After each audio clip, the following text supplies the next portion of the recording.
Viewers, আজকে আবারও চলে এসেছি আপনাদের সামনে নতুন আরেকটা রেসিপি নিয়ে। আজকে তৈরি করব রুই মাছ দিয়ে ফিশ ফিঙ্গার। একদম খুব কম সময়ে আর অল্প কিছু উপকরণ দিয়ে এই ফিশ ফিঙ্গারটা তৈরি করে নিতে পারবেন। ফিশ ফিঙ্গারটা তৈরি করার জন্য এখানে আমি 2টা রুই মাছের পেটি নিয়েছি। এবারে কড়াইয়ের মধ্যে দিয়ে দিয়েছি কিছুটা পরিমাণ পানি আর দিয়েছি সামান্য একটু হলুদ দিয়ে মাছগুলো দিয়ে দিলাম। পানিটা ফুটে উঠেছে। এবারে 2 থেকে 3 মিনিটের মতো রুই মাছের পেটিগুলোকে সেদ্ধ করে নেব। দেখো 2 থেকে 3 মিনিটের মতো আমি রুই মাছের পেটিগুলোকে সেদ্ধ করে নিয়েছি। রুই মাছের পেটিগুলো কিন্তু সেদ্ধ হয়ে গেছে। এবারে আমি পানি ঝরিয়ে একটা প্লেটে তুলে নিয়ে ঠান্ডা করে নেব। রুই মাছের পেটিগুলোকে ঠান্ডা করে নিয়েছি। এবারে রুই মাছের পেটিগুলো থেকে আমি কাঁটাটা বেছে নেব। কাঁটাটা কিন্তু সুন্দরভাবে বেছে নিতে হবে, যাতে মাছের মধ্যে কোনো রকম কাঁটা না থাকে। আমি সম্পূর্ণ মাছগুলোকে কাটা বেছে তারপরে ফিরে আসছি। আর দেখো বন্ধুরা, আমি কিন্তু মাছের কাঁটাগুলো বেছে নিয়েছি আর মাছগুলোকে সুন্দরভাবে ম্যাশও করে নিয়েছি। এবারে এই কাঁটাগুলোকে আমি সাইডে রেখে দিচ্ছি। সাইডে রেখে আমি ম্যাশ করা মাছটাকেও সাইডে রেখে দিচ্ছি। এদিকে আমি একটা কড়াই নিয়ে নিয়েছি। কড়াইয়ের মধ্যে দিয়ে দিচ্ছি 2 টেবিল চামচের মতো সাদা তেল। তেলটাকে ভালো করে গরম করে নেব।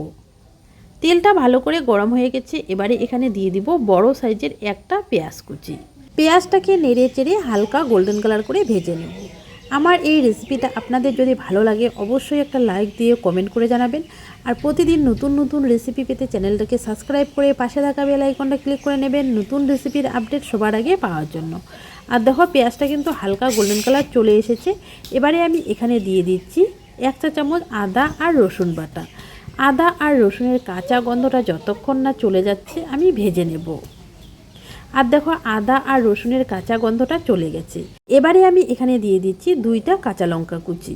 এখানে ঝালটা আপনারা বুঝে দেবেন, যে যেরকম ঝাল খেতে পারেন সেই অনুসারে কাঁচা লঙ্কা কুচিটা দিয়ে দেবেন। কাঁচা লঙ্কা কুচিটা দিয়ে 1 মিনিটের মতো নেড়ে চেড়ে নিয়ে এবারে দিয়ে দিচ্ছি বেছে রাখা মাছটা দিয়ে 2 মিনিটের মতো নেড়ে চেড়ে মাছটাকে ভেজে নেব।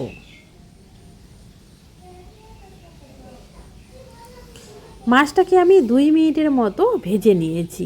এবারে আমি এখানে কিছু মশলা অ্যাড করব।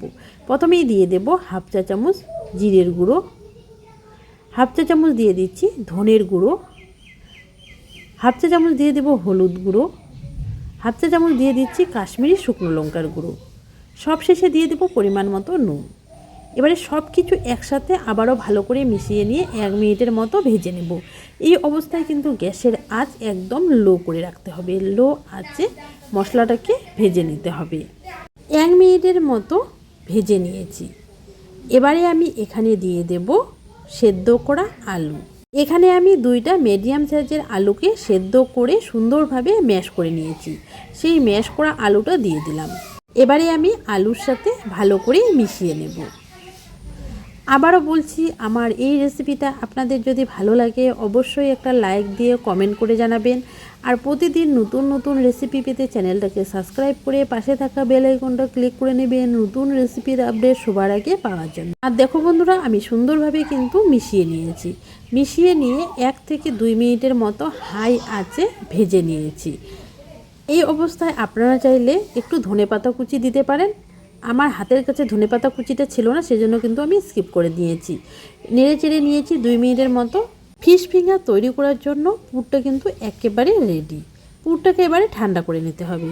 পুরটাকে ঠান্ডা করে নিয়েছি। এবারে এখান থেকে সামান্য কিছুটা পরিমাণ নিয়ে নেব। নিয়ে প্রথমে হাত দিয়ে এভাবে চেপে চেপে গোল করে নেব। গোল করে নিয়ে আমি লম্বা একটা শেপ দিয়ে নিচ্ছি। দেখো এভাবেই চেপে চেপে লম্বা শেপ দিয়ে নিয়েছি। এবারে হাত দিয়ে এভাবে ঘুরিয়ে ঘুরিয়ে সাইডগুলো চেপে চেপে আমি ফিঙ্গারের মতো তৈরি করে নিচ্ছি। আমি ফিঙ্গারের মতো তৈরি করে নিচ্ছি। আপনারা যে কোনো সাইজে তৈরি করে নিতে পারেন আপনাদের পছন্দ মতো। দেখো একটা তৈরি হয়ে গেছে, এটাকে সাইডে রেখে দিলাম। আরেকটা তৈরি করে নিচ্ছি। এভাবে চেপে চেপে লম্বা করে নেব। লম্বা করে নিয়ে এবারে এভাবে হাত দিয়ে ঘুরিয়ে ঘুরিয়ে ফিঙ্গার তৈরি করে নেব, মানে লম্বা করে তৈরি করে নেব। এটাও তৈরি হয়ে গেছে। একইভাবে আমি সবগুলোই তৈরি করে নেব। আর দেখো একইভাবে সবগুলোই তৈরি করে নিয়েছি। এবার এগুলোকে সাইডে রেখে এদিকে একটা বোলের মধ্যে নিয়ে নিচ্ছি একটা ডিম। ডিমটাকে ভালো করে ফাটিয়ে নেব। ডিমটাকে ফাটিয়ে নিয়েছি। এবারে আমি নিয়ে নিয়েছি ডিমটা আর নিয়েছি ব্রেড ক্রাম্ব। ডিমের মধ্যে একটা ফিঙ্গারকে ভালো করে চুবিয়ে নিয়েছি, নিয়ে ব্রেড ক্রাম্বে ভালো করে কোট করে নিচ্ছি। আমি এখানে ডবল কোট করে নিচ্ছি, আপনারা চাইলে সিঙ্গেল কোটও করে নিতে পারেন। সুন্দরভাবে কিন্তু আরেকবার কোট করে নিচ্ছি। আমি আরেকটা তৈরি করে দেখিয়ে দিচ্ছি। ডিমের গোলাটা ভালো করে লাগিয়ে নিয়ে ব্রেড ক্রাম্বটা ভালো করে লাগিয়ে নিতে হবে। ভালো করে লাগিয়ে নিয়ে আবারও ডিমের গোলাটা ভালো করে লাগিয়ে নিয়ে আবারও ব্রেড ক্রাম্বটা ভালো করে কোট করে নিতে হবে। একইভাবে আমি সবগুলোই তৈরি করে নেব। আর দেখো বন্ধুরা, আমি একইভাবে সবগুলোই তৈরি করে নিয়েছি। এবারে ভেজে নেব। ভাজার জন্য কড়াইয়ে কিছুটা পরিমাণ তেল আমি মিডিয়াম আঁচে গরম করে নিয়েছি। এবারে ফিঙ্গারগুলো আমি তেলের মধ্যে দিয়ে দিচ্ছি। তেলটাকে কিন্তু বেশি গরম করা যাবে না, মিডিয়াম আঁচে মিডিয়াম করে গরম করে নিতে হবে। আমি সবগুলোই দিয়ে দিয়েছি। এবারে কিছুক্ষণ অপেক্ষা করেছি। কিছুক্ষণ অপেক্ষা করার পরে উল্টিয়ে দিচ্ছি। দেখো এক পাশটায় কিন্তু কালার চলে এসেছে। এই অবস্থায় কিন্তু গ্যাসের আঁচ লো টু মিডিয়াম করে রেখেছি। লো টু মিডিয়াম আছে এগুলোকে ভেজে নিতে হবে।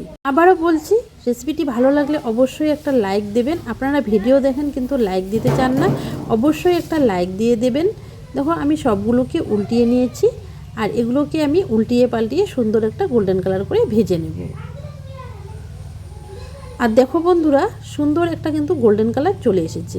এবারে আমি ফিঙ্গারগুলোকে তেল ঝরিয়ে তুলে নিচ্ছি। আর দেখো বন্ধুরা, আমি সবগুলোকে একইভাবে তেল ঝরিয়ে তুলে নিয়েছি। ফিঙ্গারগুলো কিন্তু পরিবেশনের জন্য একদম রেডি। আমি টমেটো সস আর পেঁয়াজের রিংয়ের সাথে পরিবেশন করে নিয়েছি। আর দেখো ফিঙ্গারগুলো কতটা মুচমুচে হয়েছে। বাড়িতে একবার হলো ট্রাই করে দেখবেন। ভালো লাগলে লাইক দিয়ে কমেন্ট করে জানাবেন। আজকের মতো এখানেই বিদায় নিলাম।